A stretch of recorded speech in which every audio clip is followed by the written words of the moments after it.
आज सोनम वांगचुक को आपने एनएसए की झूठी धाराओं में जेल में डाल दिया। कई दिन से उनके परिवार वाले भी उनसे संपर्क नहीं कर पा रहे हैं। किस हालत में है लोगों को पता नहीं। क्या गुनाह था सोनम वांगचुक का? पिछले कई सालों से आमरण अनशन कर रहे थे, पदयात्रा कर रहे थे, बार बार ये कह रहे थे कि 6th शेड्यूल लद्दाख में लागू करो। ऐसी कोई नाजायज मांग नहीं थी, ऐसी कोई गलत मांग नहीं थी, जो अहिंसक तरीके से वो बार बार सरकार के साथ विनती और प्रार्थना के साथ कर रहे थे। आमरण अनशन के दौरान जब वहां लोगों का गुस्सा फूटा, लोगों के सब्र का बांध टूटा, तो वहां गोलियां चलाई गई, आंसू गैस के गोले छोड़े गए, लाठियां बरसाई गई। मोदी सरकार की पुलिस ने कारगिल के उस योद्धा को, जिसने 30 दिन तक पाकिस्तान की सेना से लड़ाई लड़ी, उसको गोलियों से भून दिया। लद्दाख के लोगों के अधिकारों को कुचल के आप क्या संदेश देना चाहते हैं मोदी जी? कहीं भी अगर कोई अपनी जायज मांगों के लिए सड़कों पर उतरे तो उसे लाठियों से पीटो और मुकदमे लगा के जेल में डाल दो। ये मोदी सरकार का चलन हो गया है। झूठे झूठे आरोप सोनम वांगचुक पे लगा रही है सरकार। उनके जो ट्रोल आर्मी जिसको कहा जाता है, झूठ फैलाने वालों की फौज जो है भारतीय जनता पार्टी की, जो ये कह रही है कि सोनम वांगचुक भी देशद्रोही हैं।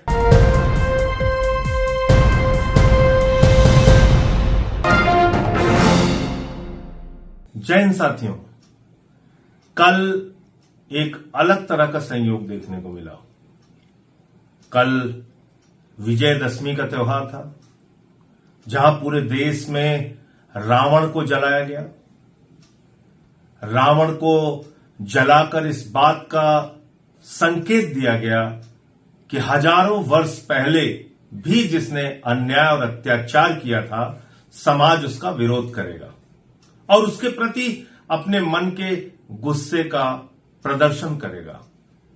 इसलिए कल पूरे देश में रावण का दहन हुआ और कल ही अहिंसा के पुजारी राष्ट्रपिता महात्मा गांधी, जय जवान जय किसान का नारा देने वाले स्वर्गीय लाल बहादुर शास्त्री जी की भी जयंती थी। और इस देश के अंदर जो कुछ भी घटित हो रहा है, वो भी कहीं ना कहीं इससे तालमेल खाता है। एक तरफ रावण के रास्ते पर चलने वाली सरकार है, अन्याय और अत्याचार करने वाली सरकार है, जुल्म करने वाली सरकार है, और दूसरी तरफ अहिंसा के रास्ते पर चलने वाले, गांधी जी के रास्ते पर चलने वाले सोनम वांगचुक जी जैसे लोग हैं, जो एक सच्चे देशभक्त हैं, जिन्होंने देश के लिए एक नहीं अनेक आविष्कार किया, दुनिया में जिनका नाम है। मैग्सेसे अवार्ड से लेकर तमाम पुरस्कारों से उनको सम्मानित किया गया। क्या गुनाह था सोनम वांगचुक का? पिछले कई सालों से आमरण अनशन कर रहे थे, पदयात्रा कर रहे थे, बार बार ये कह रहे थे कि 6th शेड्यूल लद्दाख में लागू करो। 6th शेड्यूल के तहत जो अधिकार लद्दाख के लोगों को मिलना चाहिए, वो अधिकार उनको दिया जाए। और ये ऐसी कोई नाजायज मांग नहीं थी, ऐसी कोई गलत मांग नहीं थी, जो अहिंसक तरीके से वो बार बार सरकार के साथ विनती और प्रार्थना के साथ कर रहे थे। लंबी लंबी पदयात्राएं करके कर रहे थे। और सोनम वांगचुक जब इस बार अपना आमरण अनशन शुरू करते हैं, तो बताते हैं लोगों को कि किस तरह से 2019 में अपने मैनिफेस्टो के अंदर, यानी भारतीय जनता पार्टी का खुद का जो घोषणा पत्र था, उसमें उन्होंने कहा था लद्दाख को हम 6th शेड्यूल देंगे। 6th शेड्यूल के अंदर मिलने वाले सारे अधिकार लद्दाख को दिए जाएंगे। ये किसी और का नहीं, भारतीय जनता पार्टी के घोषणा पत्र में कही गई बात है, जिसको आप चेक कर सकते हैं। बावजूद इसके आमरण अनशन के दौरान जब वहां लोगों का गुस्सा फूटा, लोगों के सब्र का बांध टूटा, तो वहां गोलियां चलाई गई, आंसू गैस के गोले छोड़े गए, लाठियां बरसाई गई, मुकदमे लिखे गए और यहां तक कि एक कारगिल के योद्धा को गोलियों से भून दिया गया। मोदी सरकार की पुलिस ने कारगिल के उस योद्धा को, जिसने 30 दिन तक पाकिस्तान की सेना से लड़ाई लड़ी, उसको गोलियों से भून दिया। वो शहीद हो गए। उनके पिता भी सेना में थे, उनका बेटा भी आर्मी स्कूल में पढ़ता है। ऐसे लद्दाख के लोगों के अधिकारों को कुचल के आप क्या संदेश देना चाहते हैं मोदी जी? लद्दाख चीन की सीमा से लगा हुआ राज्य है। लद्दाख, कारगिल, लेह का जो इलाका है वो चीन की सीमा से लगा हुआ भारत का क्षेत्र है।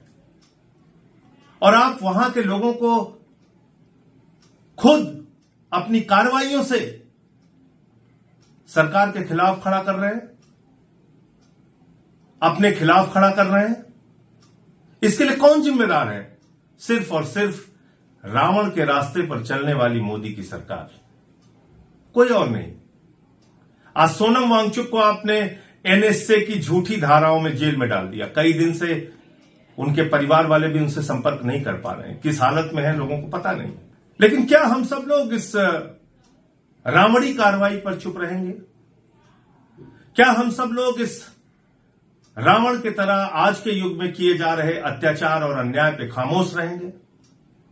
यह हमको तय करना है।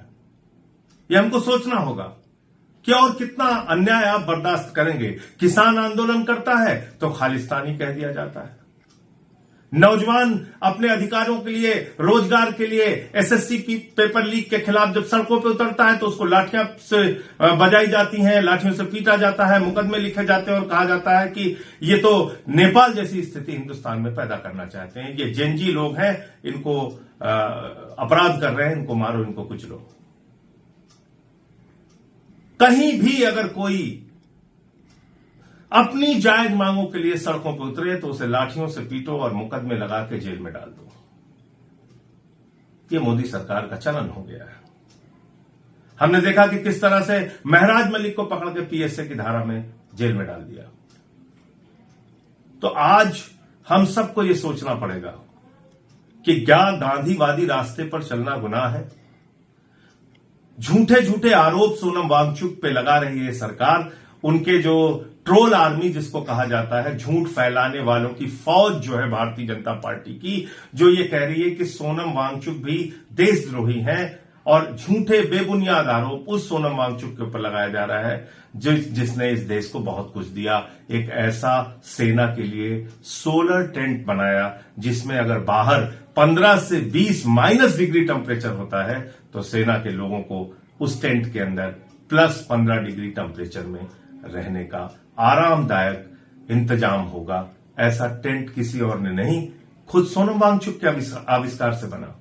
सोनम वांगचुक एक बहुत बड़ा स्कूल चलाते हैं जिसमें वो बच्चे पढ़ते हैं जो फेल हो जाते हैं, असफल हो जाते हैं। उनके जिंदगी को बेहतर बनाने के लिए वो लंबे समय से एक स्कूल चलाते हैं।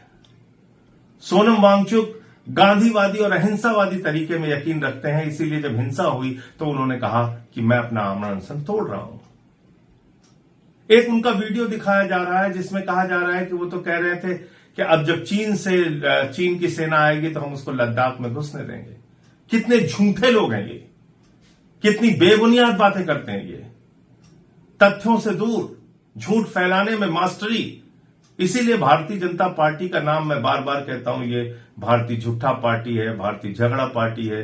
देश में झूठ और झगड़े की बुनियाद पे अपनी बात को कहना चाहती है। वो किसी बात का जिक्र कर रहे हैं और कह रहे हैं कि एक लद्दाख के कॉमेडियन ने ऐसी बात बोली जिसके कारण उसके ऊपर कार्रवाई हुई।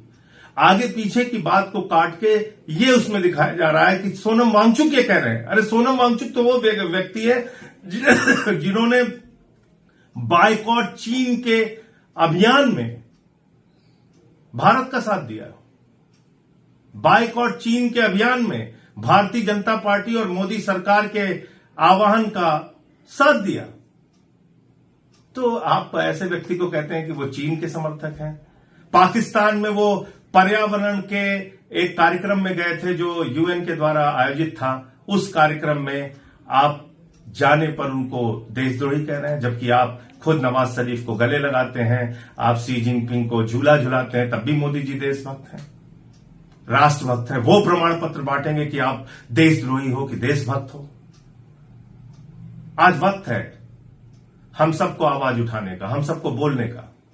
अगर हम सोनम वांगचुक जैसे लोगों के लिए आवाज नहीं उठाएंगे, एक दिन का अनशन कर सकते हैं, कीजिए।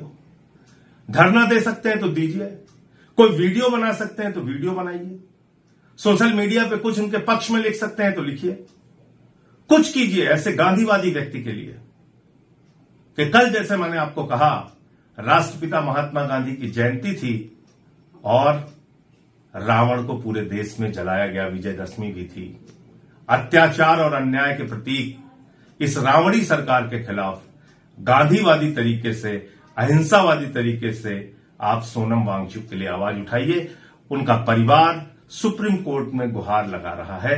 उनका परिवार सुप्रीम कोर्ट गया है कि देश के लोकतंत्र को बचाने के लिए और अहिंसा के रास्ते में लोगों का यकीन और भरोसा रहे, इस बात के लिए सोनम वांगचुक को रिहा किया जाना जरूरी है। माननीय सर्वोच्च न्यायालय से भी मैं अनुरोध करूंगा, विनती करूंगा, कृपा करके इस अन्याय के खिलाफ अपना फैसला सुनाइए और एक अन्यायपूर्ण तरीके से, गलत तरीके से, झूठे आरोप में जो एनएसए लगा के सोनम वांगचुक को जेल में डाला गया है, उनको बाहर करने का फैसला लीजिए। बहुत बहुत धन्यवाद।